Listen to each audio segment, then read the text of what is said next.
Hey, Court, just kind of talk about maybe the inconsistencies on offense. I mean, the Eagles game, you started out slow, finished strong. Yeah. This game started out fast, finished slow. Does it make it harder to correct when you don't know when the low's going to come? I mean, it's one of those things that, I think that it's not so much when is it going to come, eliminating it coming. If eliminating it from happening, I shall say. A lot of times, as I said, I've said post-game past few times is, it's penalties, man. It's like, and it's the time of the penalties. You may look at the total and it may not be, a lot in a sense, even though we have had a good amount, but it may not seem like a lot in terms of the offense, but it's the timely penalties, when it's 3rd and 5 and we convert, or it's, being backed up and you get a penalty, last week it cost us 2 points. Like there's just certain times in the games where these penalties are costing us, from sustaining drives or, obviously like last week, putting us in a bad situation and putting our defense in a bad situation. So I wouldn't say so much trying to, time when they're going to happen. It's almost just trying to eliminate them from happening, because I think as we've seen, whenever we stay on schedule and we kind of put plays together, our offense looks efficient. And at the end of the day, it's on us to be able to figure out how to be as consistent in that form, just eliminating the mental mishaps in those moments. Court, there's only a couple of you guys that played with DT. Yeah.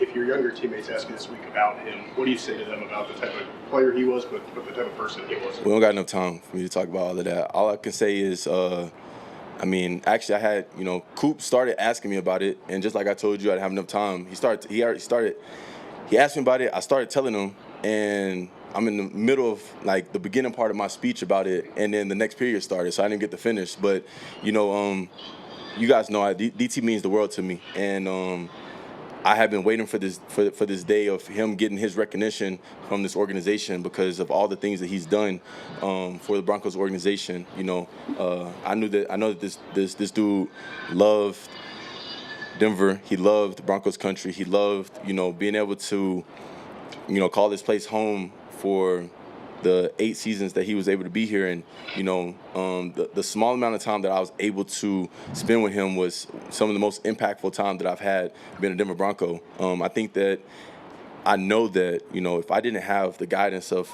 him and Emmanuel in the room for me as a young rookie, I don't think that I'm able to build, the character and build the player that I became, without that guidance.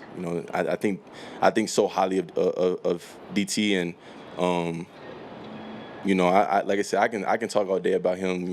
Even like I said, I didn't get to spend a whole bunch of time with him, but the time I did get to spend with him, he was so impactful that I can sit here and talk all day about just the man he was, beyond the football player, just the man he was. He carried himself in such a way that, you can only aspire to be able to be talked about in the likes that he's talked about, just as a person.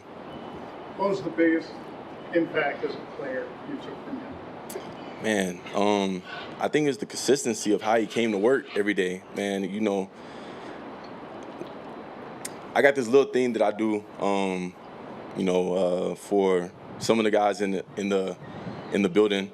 And it started off as like a rookie duty that he kind of gave me. He was like, hey, I've been doing this, but I'm going to pass to you. You know about the donuts? I watched him do it. All right, yeah. So as a rookie, he passed the donut tradition down to me.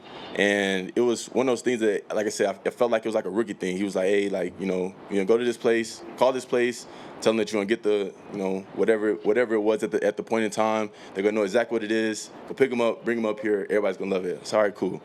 And, when he left, I was like, I'll keep it going, It was something that I saw that brought a lot of joy to people in the building. And it was like a small tribute to him. And then, when, he passed, it felt like it was one of those things that, every Saturday I get a chance to call in and order donuts. It's a small, just little wink, like just he's always still around. I want him to be able to, I don't even think the guys even know where that came from. I think everybody's just like, oh, the donuts are here, and they just get so excited. But like, they don't really know like where that originated from. But like, it's one of those things that like for myself and for the people who got to spend time with him and understand where the donuts came from, it's a reminder to that he gets to still be here. He may not be here physically, but he had such a lasting impact that he's not going anywhere from this organization anytime soon. And like I said, I'm happy that he's been able to get his recognition from this organization, getting inducted into the Ring of Honor. When you talk about, more than once you mentioned how much you respect the way Bo takes it seriously. You've also mentioned, if I understood you correctly, that sometimes you wonder, does he take maybe a little bit too much on his shoulders? How do you get him, or can you get him to relax or dial it back maybe just a little, or do you even want to do that? Yes, I wouldn't say it's so much of a dialing it back. It's just something that I feel like you learn over the course of time of being in locker rooms, seeing different personalities, that people have. You have some guys that they need to be reassured. There's some people who, it's a good little pat on the back and they're like, they got it. Everybody has their different ways of being able to, be motivated or be reassured or whatever it may be. And, over the small amount of time that I spent with Bo, I've been able to kind of read him and, it's understanding when and how to do it in certain situations. He's one of those guys that like, you just got to just bring him back into himself. I think that he's just like, he's so much of a perfectionist, like, and I love that about him. I love the fact that he loves what he does so much that he wants to be the best version of himself at it. And I'm guilty of it as well. He's learned me enough to be able to like, you good? Like, yeah, bro, I'm gonna be fine. We good, bro. Like, and it's one of those things, like, he and I kind of have this thing where he can come to me and be like, we're good. I can come to him like, hey, we good. And we lock back in and we're like, all right, bet. I'm back where my feet are. And we just go play. And so it's cool to be able to have those relationships with guys. And that's some of those things that you build in practice. You build in the locker room. You build at dinners with the guys, away from the facility. You build this, this respect and this relationship that allows you to be able to, honestly, just get the best out of each other. You were on the team with some of those Super Bowl 50 guys. Yeah. Keith, Chris, just a handful of others. Yeah. What will it be like to play in front of them this weekend? It'll be cool. It'll be cool. I think we had like a tribute to them. I think their 10-year was last year. Couldn't have been 10 years last year. It was 17 was last year. That's what it was. But they were here recently because Akeem came in to practice one of the days. It might have been the defense, no-fly zone. But it'd be really cool, man. I did get to share a locker room with a few of those guys, and Todd being one of those guys, I get to see him every day, and being able to be one of those guys, myself and Bowles being two of the only guys that actually, got to share a locker room with a lot of those guys that were still on the team. Man, I have so much respect for them. Being somebody that's, this being my 8th year in the league and understanding how hard it is to win in this league and understanding how hard it is to be able to make it to a Super Bowl, but, not alone make it to a Super Bowl, but to win a Super Bowl. And, Coach Vic always says, you win a Super Bowl, you'll walk forever with those guys in the locker room. And I think it's really cool that, to see the brotherhood that those guys have. I think that a lot of them still keep in touch to this day from what I understand, and it's just one of those things that I aspire to be able to have, and we're working towards it every day to be able to do that. And it'd be fun to be able to play in front of them.